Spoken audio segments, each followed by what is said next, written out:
there's a continuity of something that comes with my observation. When somebody becomes a killer, there's a certain resonance about them. You could kill one person, which is murder. If you kill a person through utility because the person was trying to kill you, that's different. But when you make a cognitive decision to kill somebody, there's a countenance that begins to cloak you. And if you do that 1, 2, 3, 4 times, that countenance becomes more palpable and formidable. It's actually a darkness that starts to project from your eyes. And there's a coldness that is resonant within your auric field. I've seen this enough times with people that I know from Stapleton and Park Hill. You can't quite put your finger on it, but the best way that you can convey it is if you pass by that person. It's like Method Man said, he said in one of these songs, in Gravel Pit, he said, I'm from Park Hill, and every time you walk by, your body gets a chill. That's a real thing. I won't say like they fear me because of I'm a bad person. I would say they just fear because of the respect on the point of view. Because I really never think that being feared and doing the things to make people fear you is doing something bad to people.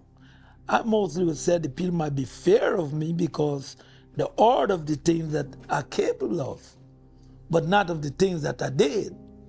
I'm capable of doing good things to people.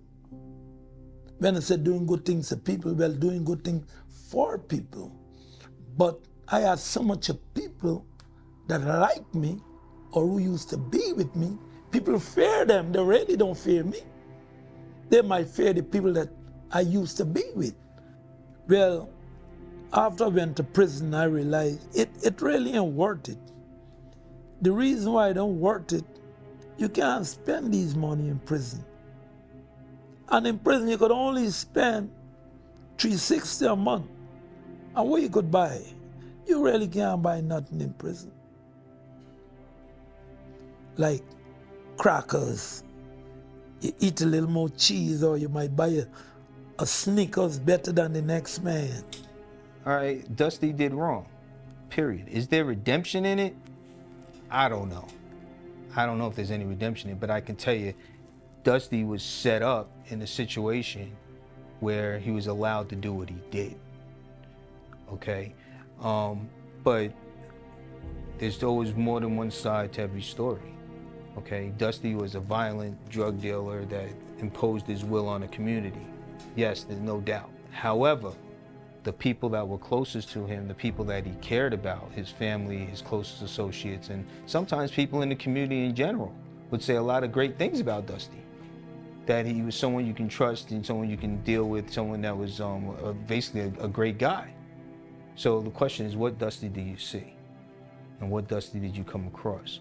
But to say that there's redemption, I don't know if I would call it redemption, but I can tell you he wasn't just the sole person to blame for what happened.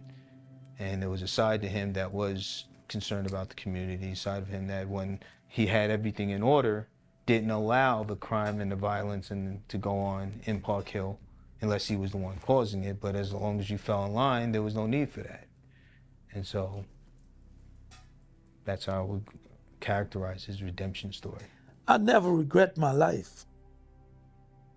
So I ain't gonna sit up and lie to you and say, well, I regret it. No, I choose my life. And I have to bear the consequence with the life. But I would advise a next man, the life is no good. The system is not fair. The prosecutor compare people to tell on you. A prosecutor would let murderer get away, and he could testify against you, and they would drop them all the charge against him. In my case, that a dude named he lie on me, tell all kind of things about me. And he killed this dude, do all kind of things. They do that all kind of charges. And they let them go just to testify against me. His was in Florida, but you have cases like, you know, I'll take Harvey and Nitty and situation with the Gill brothers, you know. There's a lot of situations that go down, and it goes back to what I was saying earlier. If you're gonna catch me fairly. Don't put nothing in my pocket. Don't, you know, so when you know, knowing his story and how he got caught up, it's a lot of guys that's in jail right now because of let's say somebody like Sammy the Bull. Sammy the Bull helped to put Gotti in jail, but look at all of his crimes and look at the level of what he might have done. I mean, John Gotti is John Gotti, but did John Gotti do the level of crimes that Sammy the Bull did? Did he kill 20 people or whatever the case may be? So if you can use somebody like that to put John Gotti in jail, I mean, a lot of these different situations with the different entities that are locked up, you know, go from Dusty to the Harvey brothers.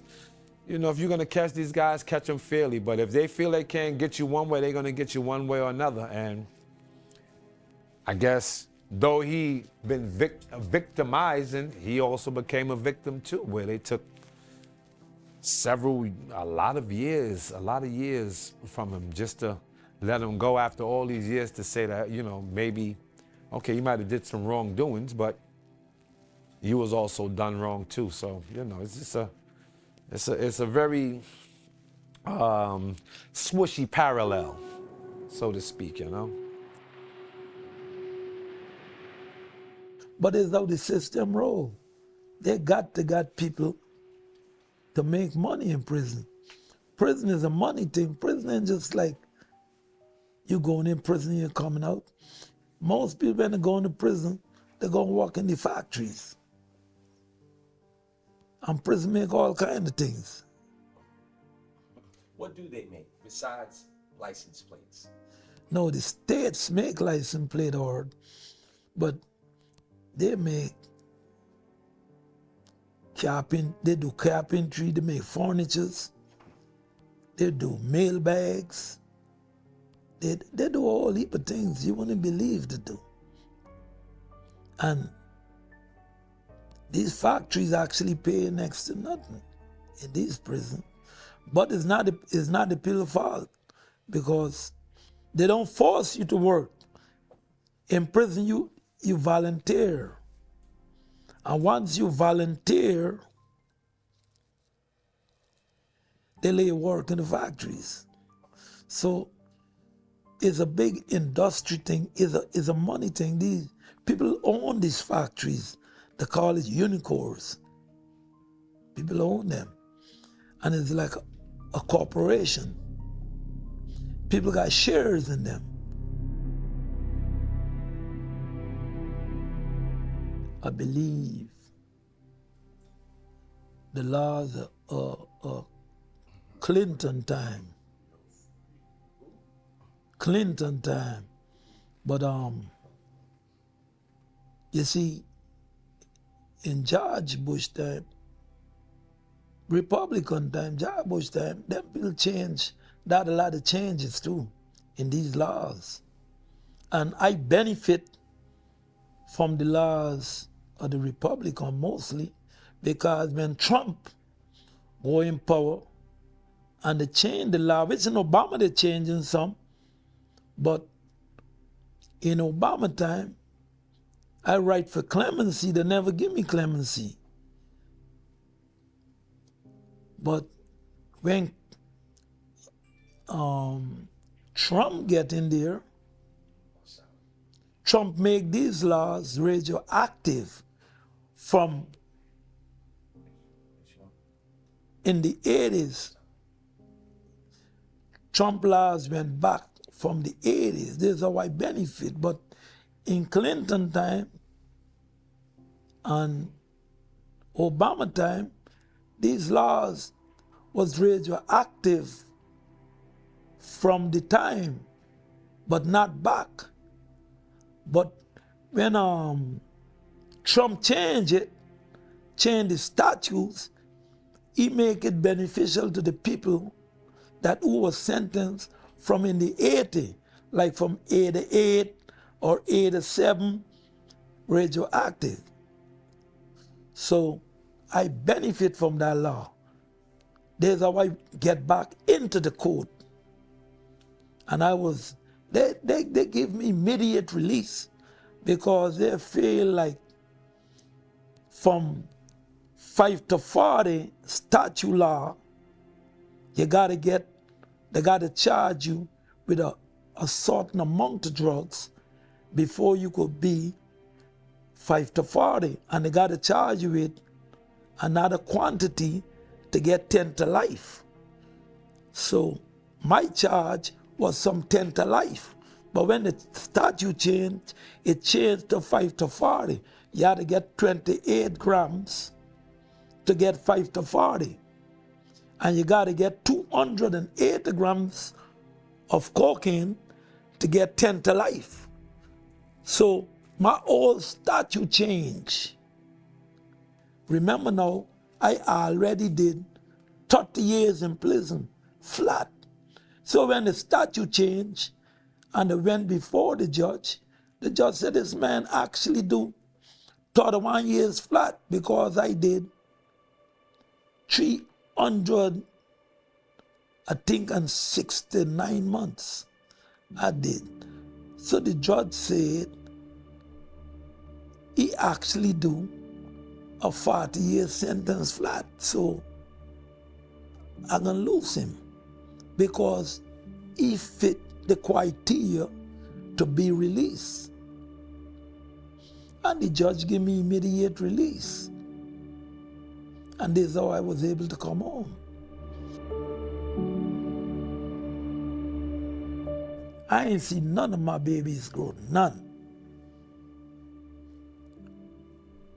All my kids grow without me, all. When my son born, he was a year old when I went to prison. My daughter, Lorline, she was 2 years old. My other son with Dream, he was in our stomach. He was about months old. My other children,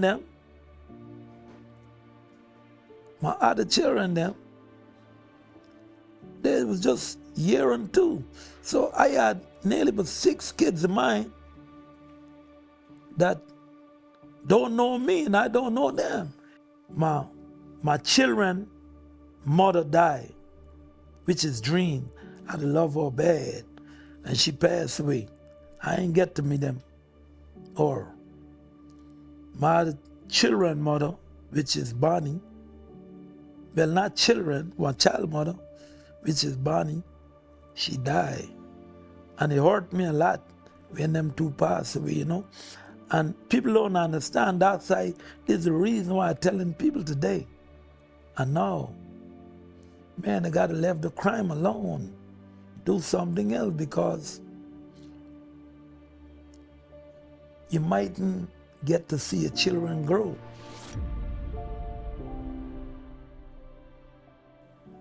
But yeah, I could see him changing. Sometimes it's the experience that changes you. And it's that moment you get still. So if you're locked up and you're sitting in a cell, you have a whole lot of time with yourself.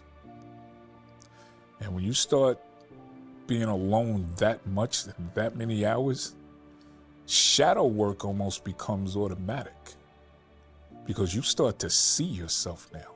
You're not seeing the nice car you got. You're not seeing the 8 chicks you got. You ain't seeing the ruthless crew you got or none of that. It's just you. And when you start to reflect, sometimes it could be something small. You go, man, I shouldn't have did that.